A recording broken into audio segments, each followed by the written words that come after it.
Ya, belakangan ini lagi rame pembahasan dan juga diskusi yang cukup berat ya mengenai ODM dan juga OEM lagi. Yang mana ini memang selalu menjadi perdebatan yang memang cukup seksi untuk dibicarakan karena ya bakalan memicu perdebatan yang cukup panjang untuk mendebatkan ODM itu baik atau buruk gitu. Dan di video kali ini gue pengen membahas itu semua dan kita bakalan coba mendiskusikan lagi secara baik-baik dan kita bakalan coba belajar bareng-bareng apa itu OEM, ODM, dan juga refurbish. Dan apakah ini baik untuk industri komputer atau industri IT di masa sekarang.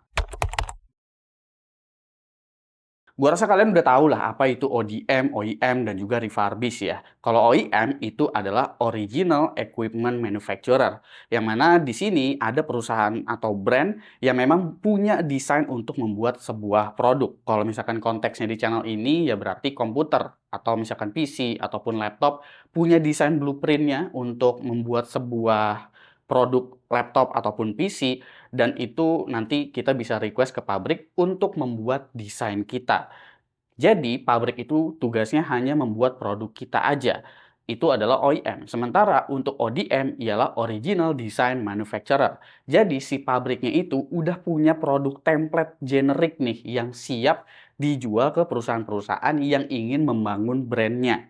Jadi ini ibaratnya ya ada produk jadi yang tinggal tempel logo dan juga beberapa konfigurasi yang memang bisa disesuaikan.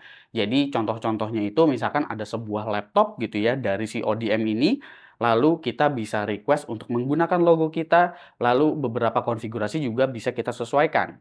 Asal nggak merubah desain total atau blueprint dari si laptop ataupun PC yang mau dibeli.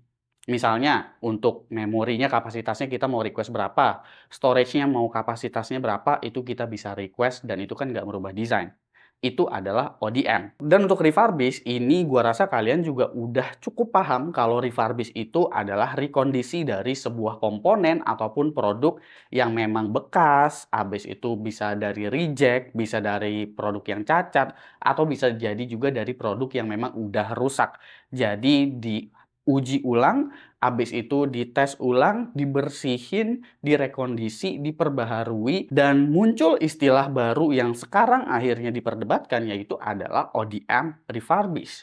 Sebetulnya apa dari ODM refurbish ini dan apakah memang ada bisnis model yang memang ODM tapi dari hasil refurbish? Karena sebelum-sebelumnya untuk bisnis ODM ini ialah bisnis yang memang semuanya adalah menjual produk atau komponen-komponen baru. Bagaimana dengan ODM refurbish? Apakah memang ada? Sebenarnya ada bisnis model yang namanya remanufacturing. Yang sebetulnya ini tuh ada di dalam bagian circular manufacturing strategy. Inilah yang mungkin kita kenal sebagai ODM refurbish, di mana komponen bekas atau bahkan reject akan diproduksi ulang, jadi nggak cuma dibenerin dan dibersihin aja. Tapi ini bisa jadi dari produk A ke produk B. Bahkan bisa lompat kategori yang mungkin tadinya dari sebuah smartphone bekas gitu ya, menjadi sebuah mesin EDC. Industri biasanya memang melakukan ini untuk meminimalisir yang namanya sampah elektronik. Jadi hal seperti ini nggak cuma ada di ranah consumer elektronik seperti komputer, tablet, smartphone, ataupun laptop aja. Di telekomunikasi ada, di data center juga ada, di otomotif seperti di ECU juga ada. Banyak di industri yang memang udah menerapkan ini, baik itu dari pabriknya langsung yang ngerjain si remanufacturing ini,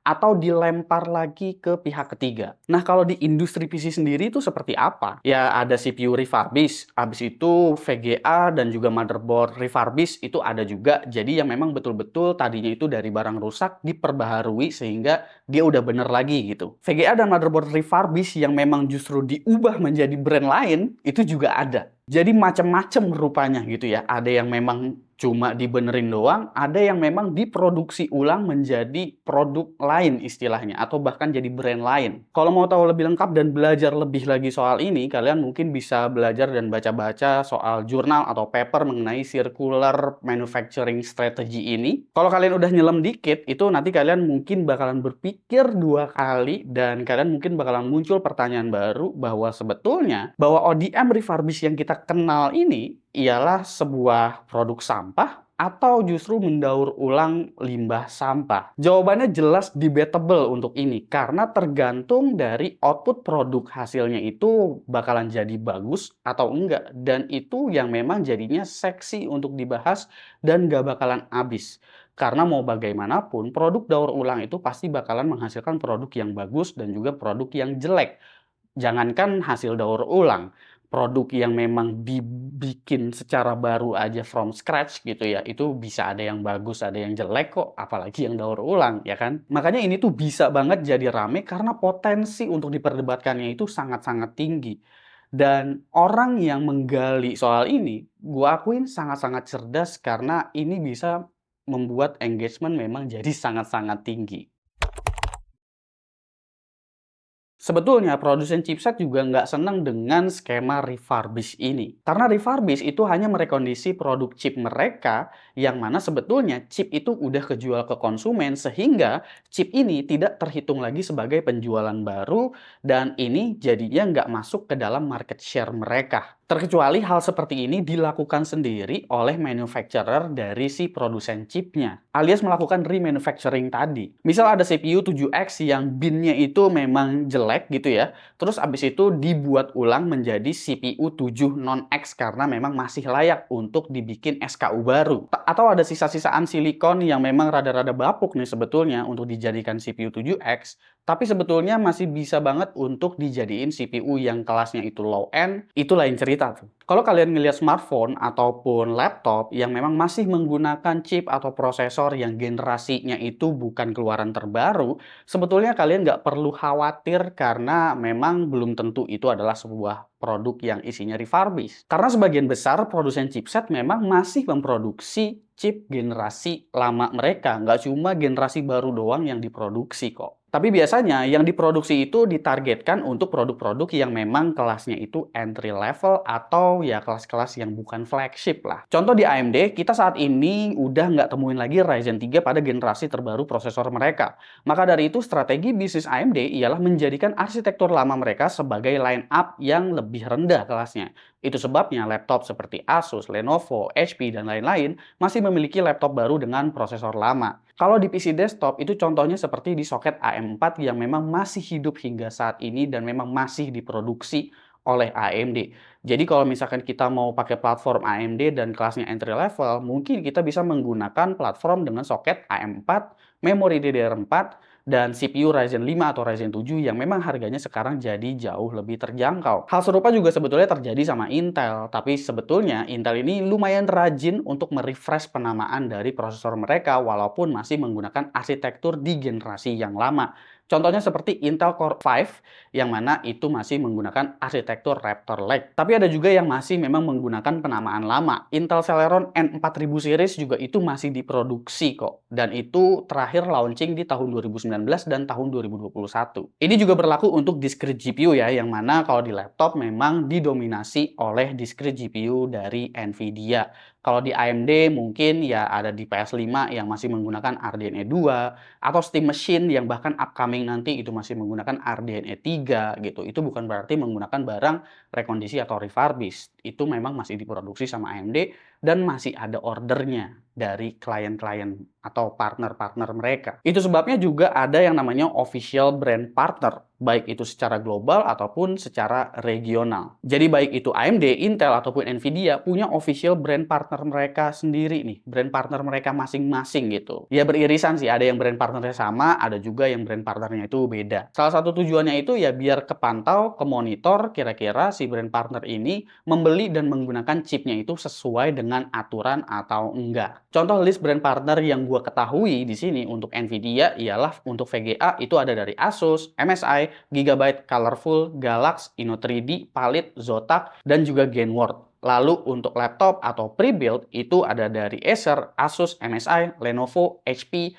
dan juga Axio. Kalau brand partner dari AMD itu untuk VGA dan juga motherboard ada dari Asus, MSI, Gigabyte, ASRock, PowerColor, Sapphire, dan juga XFX. Lalu di bagian laptop atau pre-build itu ada dari Asus, Acer, MSI, Lenovo, HP, Axio, dan juga Advan. List yang gue sebutin tadi itu adalah list brand partner resmi di Indonesia ya, bukan secara global. Kalau secara global harusnya brand partnernya bakalan lebih banyak lagi. Berarti dari list brand partner official tadi, kita temuin bahwa Axio, yaitu sebuah brand lokal, ialah brand partner resmi dari AMD dan juga dari Nvidia. Sementara Advan itu adalah brand partner resmi dari AMD Indonesia. Sayangnya gue nggak ada data untuk list brand partner resmi dari Intel, jadi ya memang gue nggak bisa sebutkan. Nah, pertanyaannya adalah apa dampaknya jika brand partnernya ini bandel dan ternyata diam-diam menggunakan chip atau produksian yang refurbished? Kalau ketahuan dan kena audit, ya tentu ini bakalan memutuskan kerjasama mereka dengan si produsen chip pastinya. Kalau ketahuan ya, kalau nggak ketahuan sih mungkin ya bisa digas terus. Dan ini nggak cuma berlaku untuk brand lokal aja. Untuk semua brand partner resmi ya bakalan seperti itu. Gampangnya sih efeknya ya kalau misalkan ada ketahuan bandel kayak begini, dia jadi nggak bisa jualan chip itu lagi.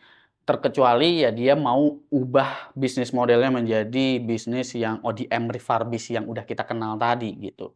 Tapi ya itu pasti bakalan jadi jelek banget nama brandnya. Gue justru respect sih sebetulnya dengan brand baik itu OEM atau ODM yang rela untuk di-assembly di pabrik Indonesia. Walaupun hanya assembly aja ya, alias hanya perakitan aja nggak dibangun dari nol di sini. Bukan cuma laptop aja, tapi apapun jenis produknya. HP, mobil, elektronik, dan lain-lain. Jadi lapangan kerja yang terbuka memang akan jauh lebih besar ketimbang yang impor utuh produknya aja. Untuk yang satu ini, mari kita samakan dulu POV-nya. Gue minta kalian untuk menomorsekiankan di bagian after sales. Karena kalau kita bicaranya soal after sales, khususnya di Indonesia, mau brand segede Apple sekalipun itu bisa mendapatkan layanan after sales yang buruk. Ya, karena kalau kalian mau mendapatkan layanan after sales yang bagus dari Apple, itu paling nggak kalian harus ke Singapura terbangnya untuk mendapatkan layanan servis terbaik di sana. Tapi kalau di sini, lain cerita. Jadi, gua nggak bisa pukul rata brand A, brand B, brand C di Indonesia itu punya after sales mana yang paling bagus.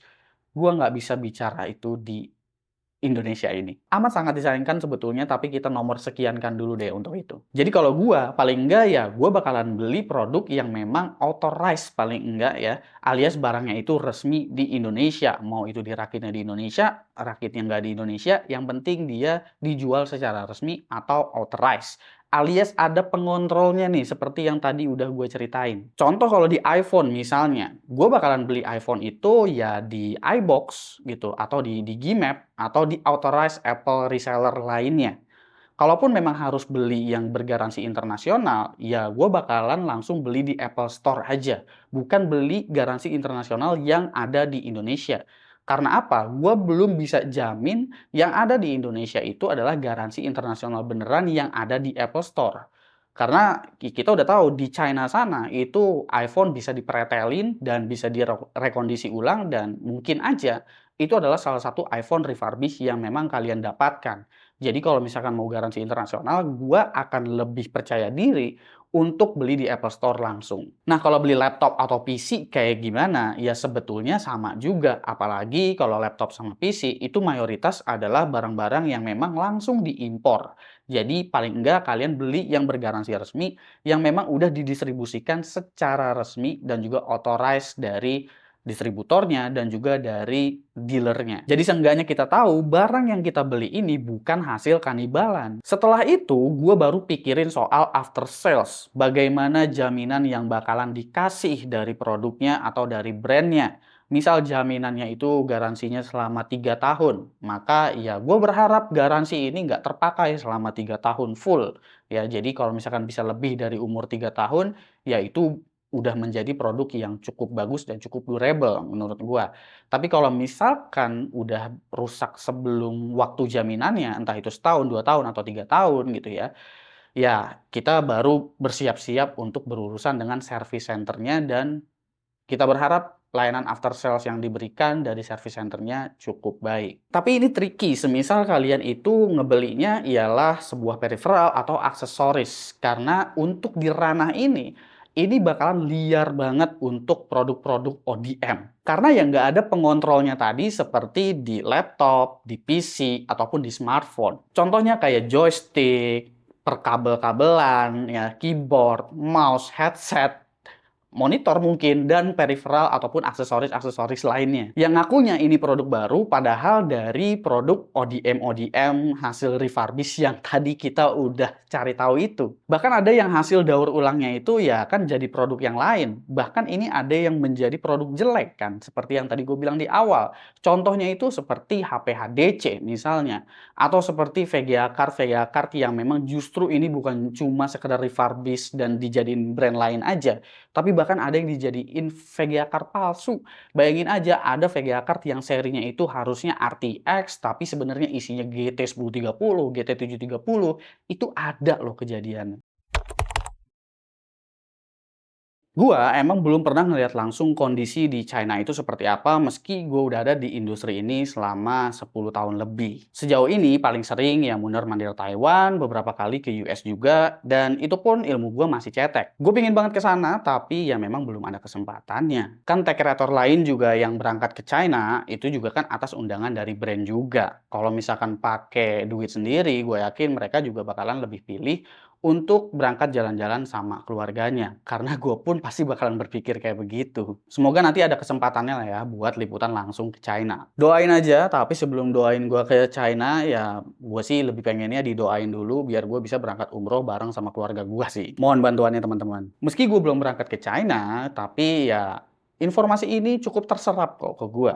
Terserapnya itu dari mana? Dari internet udah jelas. Selebihnya ya tentu dari informasi-informasi dan juga komunikasi-komunikasi dari teman-teman yang ada di prinsipal atau di teman-teman yang ada di brand. Apa yang terjadi di Indonesia, terutama di skena teknologi PC ini mengenai ODM, itu memang sangat-sangat besar diperdebatkan. Dan ini juga menjadi seperti sebuah paradoks ya, karena hampir semua jawaban sederhana yang dilontarkan oleh para netizen, yang didiskusikan oleh mereka, ini kemungkinan besar juga bisa dibenarkan. Tapi dari itu semua, sisi baiknya kita jadi belajar lebih banyak lagi mengenai industri IT ini seperti apa dalam berbisnis. Bukan cuma sekedar tahu mana barang yang bagus dan mana barang yang jelek, tapi bagaimana industri ini berjalan. Dan kita sebagai konsumen, tentu kita tinggal bijak aja memilih mau membeli produk yang seperti apa sesuai kebutuhan, bukan sesuai keinginan. Kecuali kalau hilal.